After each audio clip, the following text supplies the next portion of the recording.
Bien, echábamos un vistazo a lo que era noticia en Ecuador. Ahora vamos a revisar lo que es información en Perú. Carmen Alvarado nos está llamando. Adelante, Carmen. ¿Cómo estás, querido Andy? Muy buenas tardes. Yo tengo una voz más que autorizada para poder analizar la situación, no solamente de la brecha de infraestructura en educación, sino también lo que viene ocurriendo en estos momentos. Estoy con la ex ministra de Educación, Miriam Ponce. Yo le doy la más cordial bienvenida. Muy buenas tardes. Muy buenas tardes, un placer poder estar con ustedes y tener un espacio para conversar justamente sobre un aspecto tan importante como es la educación en nuestro país. Así es, y nosotros tenemos algunas cifras que compartir, Andy, y por eso también queremos su análisis y qué es lo que se avanzó también durante su gestión. El 55% de los colegios públicos se encuentran en riesgo de colapso y recordaba también mucho antes de ingresar a esta entrevista con el equipo de producción, eran los momentos en que una niña, un escolar, me parece que en Cusco, le decía al ministro de Trabajo de la situación del panorama de su propia institución.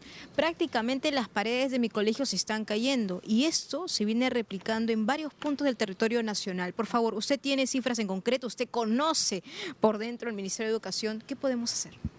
Bueno, primero señalar que uno de los aspectos que desde mi gestión priorizamos fue el sinceramiento de las cifras.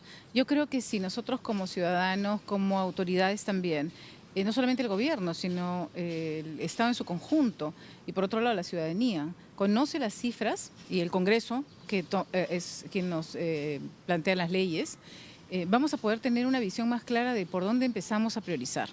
Porque las necesidades son muchas en un país como el nuestro. Sin embargo, el conocer cuál es la situación real de 55.536 instituciones educativas que en ese momento teníamos, ¿no?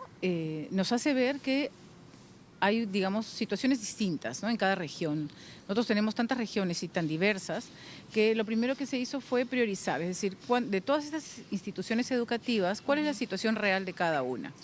Esa situación que tú comentas del niño en Cusco, yo he recorrido muchos lugares del país y efectivamente encontramos instituciones que están en una situación bastante complicada, ¿no? Porque de los 55.536 escuelas, por ejemplo, tenemos unas 30.000 que están en un estado complicado, ¿no? Yo le llamaba prioridad 1, dividí un poco la situación en 3 prioridades. Prioridad 1, prioridad 2 y prioridad 3. La 1 es aquella que necesita una intervención urgente. Dentro de esa prioridad 1 también hicimos una subdivisión, que es el porcentaje de esas instituciones educativas o la cantidad que están en zonas no mitigables. ¿Esto qué significa?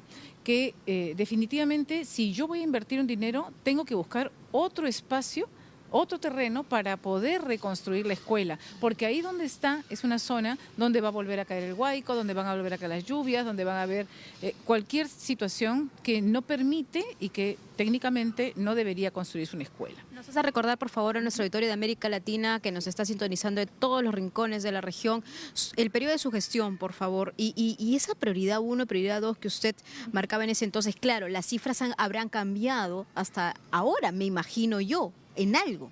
Bueno, yo empecé en enero del 2023 como viceministra de Gestión Pedagógica y en septiembre del 2023 como ministra hasta el 1 de abril.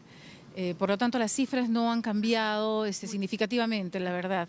Tal vez en el caso de las educunas, que son un nuevo servicio que se ha implementado, pero estamos ahí, casi es el total de instituciones educativas. Entonces, en esta prioridad 1, que hay 30.000, poco más de escuelas, que atienden a un promedio de 1.400.000 alumnos, tenemos que la mayoría de ellas están en zonas rurales.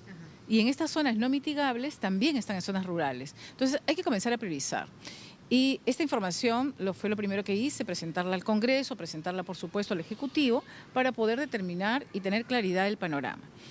La brecha de infraestructura está más o menos en 164.000 millones, por lo tanto es imposible que en un año, en 2 años uno pueda invertir todo ese dinero para mejorar la infraestructura. Entonces, ¿por dónde empezamos? Prioridad 1, ¿no? Dentro de ellas tenemos 2.800 escuelas más o menos que están en estas zonas no mitigables. Entonces, estas necesitan que se encuentre otro terreno, como te decía, y eso toma un proceso. Por lo tanto, empezamos con eso, con los gobiernos regionales, a decirles, mira, estas son tus escuelas, comienza a buscar espacios, porque esto es una competencia también compartida con los gobiernos regionales, para poder ir elaborando, digamos, el expediente técnico para que se pueda plantear una nueva institución. Pero aparte de eso, también tenemos instituciones educativas que requieren, que están en zonas mitigables, ¿no? Y de esas escuelas, ¿no?, hay que priorizar cuáles son los aspectos que tienen más urgencia. Por ejemplo, el techo. No podemos tener un techo donde están los niños a punto de caerse. Entonces, si no podemos hacerlo todo, comencemos a priorizar, por ejemplo, cercos perimétricos que estén en total seguridad también. Hemos tenido y hemos podido ver, inclusive antes del inicio del año escolar, que se caía un cerco perimétrico porque los padres de familia habían hecho uno con la mejor intención, pero sin los aspectos técnicos necesarios. Por otro lado, tenemos otro grupo de escuelas que son aproximadamente unas 14.000, que necesitan reparaciones, necesitan que se arreglen una serie de aspectos más puntuales, digamos, ¿no?, pero que son importantes. Y tenemos otras 10.000 aproximadamente que necesitan mantenimiento. Entonces, cuando tú me preguntas qué hicimos en la gestión, fue primero sincerar, priorizar y plantear alternativas. Dejamos listo un presupuesto también para hacer 26 escuelas modulares, ¿no?, que permitan ver a las regiones que con bajo presupuesto se puede tener instituciones educativas de calidad que te pueden durar unos 15 o 20 años, pero eso es mucho mejor a tener una escuela que está a punto de caerse. Totalmente de acuerdo, ministra. Y aquí, por favor, permítame hacer una especie de análisis también con Andy, porque si analizamos la región, por ejemplo, particularmente aquí en el Perú, sucede que cuando entra un rostro, un nuevo ministro en una cartera, parece que los planes van cambiando o también de acuerdo a la visión de cada persona que está a cargo de un ministerio. Pero no se sigue el plan a futuro. Por ejemplo, quizás buenas iniciativas, buenas alternativas. En este caso estamos hablando de nuestros niños, del futuro del país. Me gustaría su comentario, porque eso ha pasado en todas las carteras y sigue pasando. Bueno, efectivamente, yo creo que en el caso concreto del gobierno actual hemos tenido 5 ministros, en la práctica 4 porque la primera estuvo creo que 5 días. Y en este breve lapso de tiempo eso nos evidencia claramente que no hay que tenemos un problema serio, ¿no? Porque si tú no tienes continuidad, no puedes tener una visión estratégica clara y asegurar que esto pueda continuar. Si bien es cierto, es el mismo gobierno, ¿no? Nosotros, el ingeniero Becerra, después la doctora Márquez y después yo, estuvimos trabajando, él como viceministro y nosotros como viceministras, teníamos un trabajo ya, digamos, bastante más articulado y comenzamos a darle continuidad a las políticas, ¿no? Entonces, eso sí se dio. ¿Usted lo siente ahora como organquero que se está siguiendo con esa continuidad también en la gestión? Bueno, yo como exministra no quisiera personalizar ninguno de mis comentarios, ¿no? Pero sí creo que es importante señalar que es necesario, desde mi perspectiva, conocer la realidad educativa, haber tenido experiencia en el sector, porque eso te permite tener justamente una planificación estratégica que te ayude a ver por dónde empiezas, qué priorizas, qué no haces. Es cierto, nosotros tuvimos una primera reunión cuando hice mi entrega de cargo y yo le planteé las prioridades que se tenían, ¿no?, como las educunas, como la educación técnico, por ejemplo, técnico-productiva, porque necesitamos técnicos en nuestro país si queremos seguir creciendo, ¿no? Entonces, pero esta necesidad e importancia de que quienes estemos aceptando una labor gubernamental o de directiva en cualquier tipo de institución, sea pública o privada, conocer de fondo, digamos, la problemática de este sector, que además es uno de los sectores más importantes junto con salud, ¿no? De acuerdo. Ahora, exministra, no quiero terminar esta entrevista sin preguntarle también sobre los casos de violencia sexual contra escolares, contra niñas. Nosotros entrevistado aquí en DNews, le hemos dado mucho seguimiento a Rosemary Pio, que es una lideresa precisamente de esta comunidad Aguajún Huampis, y que ella asegura que a pesar de esta denuncia que ella hizo hace algunos meses atrás, ahora las niñas están presentando casos de VIH. Esto luego de haber sido violadas precisamente en estas unidades residenciales, porque bien sabemos que viven en lugares alejados y no pueden viajar hasta el colegio y se quedan viviendo en estos lugares. Su comentario, por favor. Bueno, yo creo que es otra de las prioridades desde el punto de vista de educación integral para los estudiantes, ¿no? Las zonas normalmente amazónicas han tenido las mismas políticas que todo el resto del país.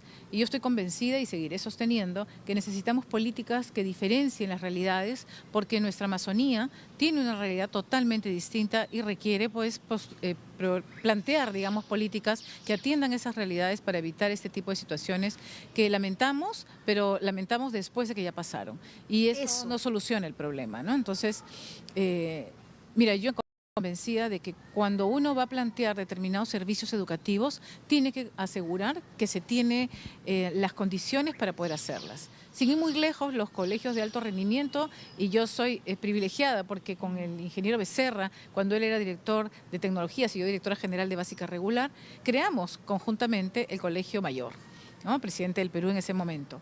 Sin embargo, nosotros no podemos pensar de que si hay alguna institución o algún tipo de estrategia o planteamiento que funciona bien, se tiene necesariamente que generalizar sin asegurar condiciones. Yo recibí una cartera de colegios de alto rendimiento que no tenían agua, ¿no? Colegios de alto rendimiento donde ya estaban los alumnos que no tenían las condiciones. He visitado los colegios de alto rendimiento y habían espacios donde los niños estaban con las camas sumamente juntas y cantidad de alumnos. Entonces, no se puede crear y después decir, tenemos 26 colegios de alto rendimiento con mucho orgullo, si no garantizamos que cuando se creen, realmente se tengan las condiciones necesarias y no en el camino seguir construyéndolas, seguir generándolas. Porque nos ponemos en riesgo justamente a nuestros estudiantes que deberían ser la razón de ser y lo más importante para todos los peruanos. Sí, estoy de acuerdo con usted, exministra de Educación Miriam Ponce, ha sido su análisis, su visión, pero yo de mi parte, Andy, y nosotros le hemos comentado ampliamente aquí, por ejemplo, con respecto a lo que pasó con estas niñas indígenas y la denuncia que también propalamos a través de nuestras pantallas, pues recordemos que Morgan Quero aseguró en un momento que se trataba de prácticas culturales. Claro, luego dijo que era un problema comunicacional, que no era lo que quiso decir.